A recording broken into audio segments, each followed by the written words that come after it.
Assalamualaikum warahmatullahi wabarakatuh. Halo semuanya, selamat pagi. Oke, nama saya Muhammad Renaldi Akbar. Di sini saya akan menjelaskan materi mengenai promosi dan pengembangan karir. Yang pertama, apa sih itu promosi? Promosi di sini yaitu adalah perpindahan yang memperbesar authority karyawan ke jabatan yang lebih tinggi di dalam suatu perusahaan sehingga kewajiban hak, status dan penghasilannya semakin besar. Itu menurut Pripo tahun 1982. Jadi lebih simpelnya promosi di sini itu yaitu naik jabatan, misalkan yang tadinya dia jadi manajer, sekarang dia menjadi direktur utama dan mungkin gajinya dan tugasnya juga lebih besar dan lebih gede ya. Oke, lanjut. Materi kedua di sini, apa sih sebenarnya tujuan dari promosi yang tadi itu? Yaitu yang pertama, untuk memberikan pengakuan. Maksudnya di sini apa? Yaitu jabatan dan imbalan jasa yang semakin besar kepada karyawan yang berprestasi. Nah, di sini seperti tadi jabatannya dia tinggi, imbalannya juga semakin besar. Contohnya yang tadinya dia gajinya 4 juta mungkin jadi 2 kali lipat, jadi kayak 8 juta. Yang kedua, menimbulkan kepuasan dan kebanggaan pribadi. Oh, jelas ini status sosial yang semakin tinggi dan penghasilan juga yang semakin besar. Yang tadinya mungkin terkenal di kampungnya dia jadi OB, mungkin sekarang udah jadi manajer keuangan, ya alhamdulillah. Yang ketiga, untuk merangsang karyawan agar lebih bergairah dalam bekerja, berdisiplin tinggi dan memperbesar kerjanya. Jelas ya di sini kalau misalkan jabatan kita semakin di atas, gairah kerja kita juga semakin tinggi dikarenakan gajinya juga yang semakin tinggi. Yang keempat, untuk menjamin stabilitas kepegawaian dengan penilaian yang jujur dan adil. Yang kelima di sini ada memberi kesempatan kepada karyawan untuk mengembangkan kreativitas dan inovasi yang lebih baik. Nah, ini yang paling penting. Semakin jabatan kita tinggi, mungkin otak kita juga akan semakin luas ya untuk menciptakan kreativitas dan inovasi yang lebih baik dari sebelumnya. Oke, yang keenam di sini itu untuk mengisi kekosongan jabatan akibat dari pejabat yang berhenti. Nah, ini kayak misalkan yang tadinya dia jadi manajer keuangan dikarenakan dia berhenti kena PHK atau pensiun sehingga jabatan itu menjadi kosong. Nah, diganti oleh karyawan yang mungkin dari bawah naik ke atas dan dari atas dia keluar. Yang ketujuh, mempermudah rekrutmen dan juga memperbaiki status karyawan. Oh, tapi selain ada tujuan dari promosi, selanjutnya kita ada manfaat dari promosi juga. Ternyata promosi ini juga ada manfaatnya. Yang pertama, promosi memungkinkan perusahaan untuk mendayagunakan keahlian dan kemampuan karyawan setinggi mungkin. Yang kedua, promosi seringkali diberikan untuk memberikan imbalan kerja karyawan yang sangat baik. Karyawan yang menghargai promosi akan termotivasi bekerja lebih baik. Yang ketiganya, ada korelasi yang signifikan antara kesempatan untuk promosi dan tingkat kepuasan kerja. Oke, selanjutnya di sini di slide selanjutnya ada dasar pelaksanaan promosi. Nah, ini ada dasarnya yaitu yang pertama kecakapan kerja, yang kedua senioritas. Nah, oke, di sini Renaldi akan menjelaskan yang pertama itu kecakapan kerja. Jadi kita naik jabatan itu nggak semena-mena lah, nggak seenaknya, tapi ada kecakapan kerja, ada dasarnya. Yaitu yang pertama kecakapan kerja. Kecakapan kerja di sini jadi kayak kalau misalkan kita kerjanya bagus, rajin, ya mungkin naik jabatan juga akan lebih mudah. Tapi kalau sebaliknya kerjanya kita males dan nggak ada imbal untuk perusahaannya, mungkin naik jabatan kita juga akan susah dan mungkin kayak mustahil gitu. Yang kedua ada karena senioritas. Nah, ini mungkin yang semakin dia lama bekerja di sana, maka akan semakin tinggi pula kesempatan dia naik jabatannya. Tapi tetap hal yang paling penting dalam kita naik jabatan itu yaitu kecakapan kerja tadi ya. Jadi makanya senioritas disimpan di yang nomor 2. Oke, selanjutnya di slide selanjutnya itu ada jenis-jenis promosi. Yang pertama ada promosi sementara, yaitu pemberian kenaikan jabatan kepada karyawan untuk sementara waktu karena ada jabatan yang lowong dan harus segera diisi. Ini kayak misalkan yang tadinya si A jadi manajer di suatu kota perusahaan yang cabang Sukabumi misalkan. Nah, dikarenakan dia ditugaskan oleh direkturnya untuk keluar kota kayak misalkan ke Bandung, maka jabatan si A ini akan digantikan untuk sementara atau sering dikatakan kalau dalam dunia politik itu PLT. Nah, maka jabatan si A itu akan diisi oleh yang baru, tapi itu hanya untuk sementara. Jadi sementara selama dia bekerja tugas ke Bandung. Yang kedua ada promosi kecil, adalah kenaikan jabatan seorang karyawan dari jabatan yang tidak sulit ke jabatan yang sulit yang meminta keterampilan tertentu tapi tidak disertai peningkatan wewenang dan tanggung jawab serta gaji. Jadi ini contohnya itu kayak yang tadinya dia OB jadi kepala OB, tapi tetap gajinya naiknya sedikit lah, enggak gede-gede amat gitu. Tapi tugasnya lebih berat. Yang ketiga ada promosi tetap, adalah menaikkan jabatan karyawan menjadi lebih tinggi dari sebelumnya karena yang bersangkutan telah memenuhi syarat untuk dipromosikan. Nah, ini jadi promosi naik jabatan ini seperti kita kata promosi ini kita ganti aja ya sama naik jabatan. Yang ketiga ini kayak contohnya sudah memenuhi dasar naik jabatan tadi, kayak misalkan dia udah lama kerja di sana dan kerja dia juga bagus, disiplin gitu. Yang keempat ada promosi kering, adalah kenaikan jabatan seorang karyawan dengan disertai tanggung jawab wewenang tetapi tidak disertakan kenaikan upah dan gaji. Jadi dia cuma naik jabatan, tapi gaji dia tetap sama dengan jabatan sebelumnya. Jadi naik jabatannya tidak terlalu tinggi lah, cuma ya setengah tingkat mungkin, tapi tugasnya lebih agak gede dari sebelumnya, tapi gajinya tetap sama. Oke, selanjutnya di sini ada syarat karyawan untuk promosi. Nah, kalau kita mau naik jabatan ada syaratnya juga. Yang pertama jujur, itu udah jelas ya. Siapa misalnya kalau jujur, siapa sih bos yang nggak mau bawahannya jujur gitu.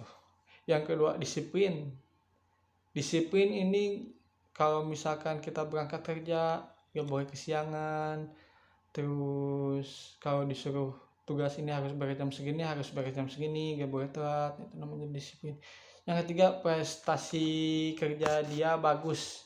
Nah, ini kalau misalkan prestasi kerja bagus ini kayak misalkan kita kerja jadi sales, nah kita ini kerjanya memenuhi target atau lebih dari target, nah itu berarti prestasinya sangat baik gitu. Yang keempat ada kerjasama yang baik. Nah, itu kayak misalkan kalau kita misalkan ditugaskan bersama suatu kelompok untuk menjalankan tugas, nah kita itu harus bisa kerjasama yang baik dengan kelompok lain meskipun kita tidak suka sama salah satu anggota dari kelompok tersebut, tapi yang namanya profesionalitas kita harus bekerja sama dengan baik. Yang keempat kecakapan kerja yang baik. Nah, ini masalah sosialisasi, dia juga harus pintar-pintar sosialisasi lah, misalkan dengan perusahaan, dengan pekerja perusahaan lain, dengan bosnya, dengan bawahannya, dengan atasannya gitu. Yang keempat ada loyal kepada perusahaan. Nah, ini yang sangat penting. Misalkan contohnya ini kayak sekarang aja di saat situasi pandemi kayak gini ya kan, banyak perusahaan yang lagi anjlok nih. Nah, di sini dinilai loyal kita kepada perusahaan tersebut. Misalkan perusahaan memberi gaji kita atau kita turun gaji, nah apakah kita akan tetap bekerja di perusahaan itu? Misalkan kalau kita gajinya diturunin, apa kita akan keluar? Nah, kalau misalkan kita tetap di perusahaan itu, mungkin itu bisa dikatakan loyal. Yang selanjutnya ada sikap kepemimpinan yang baik. Nah, ini sebenarnya kita sudah mempunyai jiwa kepemimpinan ya, tinggal kita yang melaksanakannya gitu. Yang keempat komunikatif, sosialisasinya bagus, tingkat pendidikan yang memadai, misalkan S1, S2, S3, S4 sampai S5. Oke, selanjutnya di sini ada demosi. Apa sih itu demosi? Itu salah satu bentuk pendisiplinan yang masih dipertanyakan unsur pendidikannya. Dengan kata lain, demosi sebenarnya merupakan bentuk hukuman terhadap karyawan yang tidak mampu mengerjakan tugasnya. Jadi demosi ini kayak misalkan kalau kita diberi tugas, hey kamu tolong kerjakan tugas A. Nah, kita tidak bisa mengerjakannya. Maka kita akan dihukum dengan cara demosi. Oke, selanjutnya ada pengembangan karir. Nah, apa sih pengembangan karir itu? Atau bisa disebut career development, yaitu salah satu subfungsi daripada ruang lingkup utama MSDM, yaitu pengembangan tenaga kerja atau Human Resource Development, di mana selain dari pengembangan karir juga terdapat subfungsi lain, yaitu pelatihan dan pengembangan training. Jadi sebelum kita naik jabatan ada yang namanya training dulu atau pelatihan, yaitu kayak kita latihan tugas dari jabatan yang akan kita pegang apa aja sih, soalnya pasti beda kan dengan tugas dari jabatan kita sebelumnya.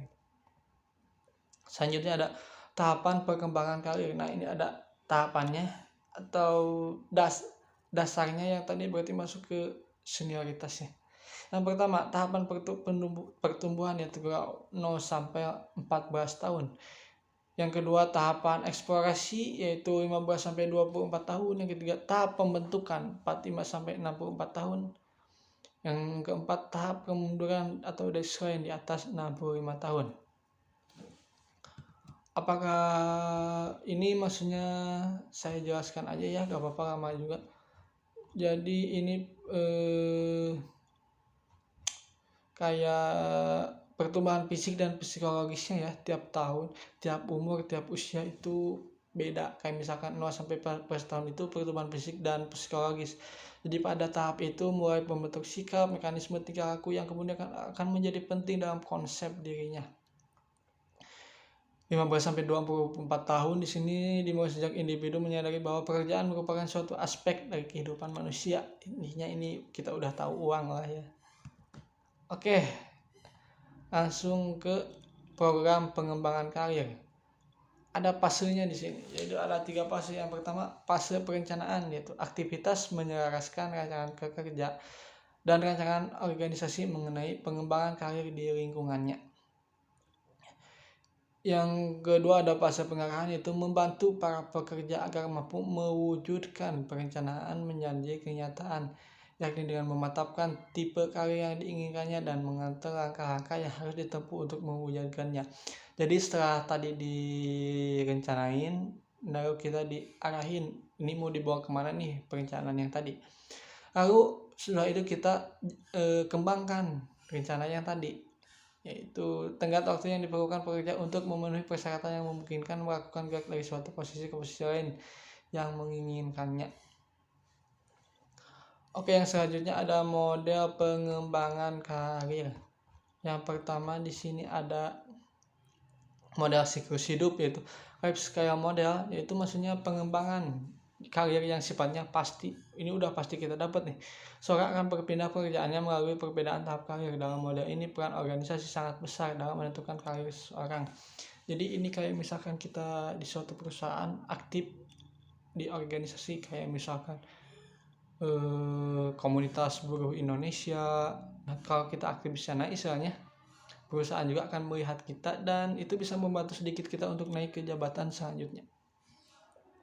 Yang kedua, ada model berbasis organisasi, yaitu model pengembangan yang menjelaskan bahwa karir seorang akan melalui tahap-tahap karir. Tetapi di dalam model ini juga dijelaskan bahwa dalam proses pengembangan karir ada proses pembelajaran bagi karyawan untuk memiliki jalur karir yang pasti. Yang ketiga, ada model pola terarah, yaitu dalam model ini karyawan dibimbing atau diarahkan untuk membuat keputusan sendiri mengenai seberapa cepat mereka menginginkan kemajuan dalam karir mereka. Jadi ketiga model tersebut berkaitan erat dengan tipe manajemen sebuah perusahaan maupun organisasi. Jadi tiap perusahaan memiliki bentuk atau sistem pengembangan karir yang berbeda-beda tergantung kebijakan manajer maupun pimpinan organisasi. Yang selanjutnya ada kerangka pengembangan karir. Apa sih? Jadi di sini ada 2 kerangka pengembangan karir. Yang pertama ada karir path, yaitu pola pekerjaan berurutan yang membentuk karir seseorang.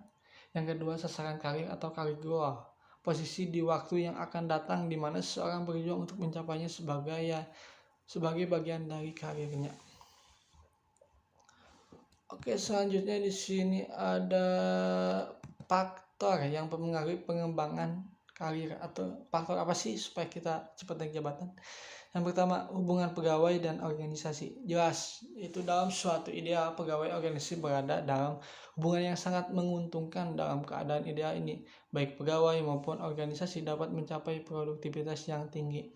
Yang selanjutnya ada personalia pegawai, yaitu sifat kita ya. Kita gak boleh emosian, gak boleh apatis, gak boleh terlalu ambisius dalam suatu pekerjaan itu. Kita apa adanya aja. Yang ketiga, faktor eksternal, yaitu pegawai yang mempromosikan ke jabatan lebih tinggi, misalnya mungkin akan terpaksa dibatalkan karena ada orang lain yang di-drop dari luar organisasi. Yang keempat, politik dalam organisasi. Dengan kata lain, bila kadar politik dalam organisasi sudah semakin parah, maka manajemen hampir dipastikan akan mati dengan sendirinya. Jadi kalau kita menyambungkan antara pekerjaan dengan politik, maka manajemen karir kita akan mati dengan sendirinya. Yang kelima, sistem penghargaan. Organisasi yang tidak mempunyai sistem penghargaan yang jelas selain gaji dan insentif akan cenderung memperlakukan pegawainya secara subjektif. Pegawai yang berprestasi baik dianggap sama dengan pegawai malas. Yang keenam, jumlah pegawai semakin banyak pegawai maka semakin terkait. Nah ini, kalau jumlah pegawai semakin banyak, maka kemungkinan kita naik jabatan juga akan semakin rendah ya. Tapi bila dibarengi dengan kecakapan kerja tadi dan senioritas, maka akan gampang juga. Apa yang kita tuai, itu yang kita tanam. Yang ketujuh, ukuran organisasi. Yang kedelapan, kultur organisasi. Dan yang kesembilan ada tipe manajemen. Nah, selanjutnya, kita ada di ujung penantian, itu kesimpulan. Jadi kesimpulan dari materi yang saya sampaikan tadi, intinya yaitu promosi adalah perpindahan yang memperbesar autoritas karyawan ke jabatan yang lebih tinggi di dalam suatu organisasi sehingga kewajiban, hak, status, dan penghasilannya semakin besar. Jadi promosi itu sama dengan naik jabatan. Selanjutnya, pengembangan karir yaitu adalah proses mengidentifikasi potensi karir pegawai dan materi serta menerapkan cara-cara tepat untuk mengembangkan potensi tersebut. Jadi inti dari pengembangan karir yaitu training. Jadi melakukan pembelajaran untuk ke jabatan kita selanjutnya. Oke, mungkin cukup sekian materi yang saya sampaikan. Mohon maaf sekali apabila banyak kesalahan dan kata-kata yang tidak jelas dari saya. Apabila ada pertanyaan boleh ditanyakan melalui email saya di sini. Kalian bisa melihat. Mungkin sekian. Wassalamualaikum warahmatullahi wabarakatuh. Bye bye.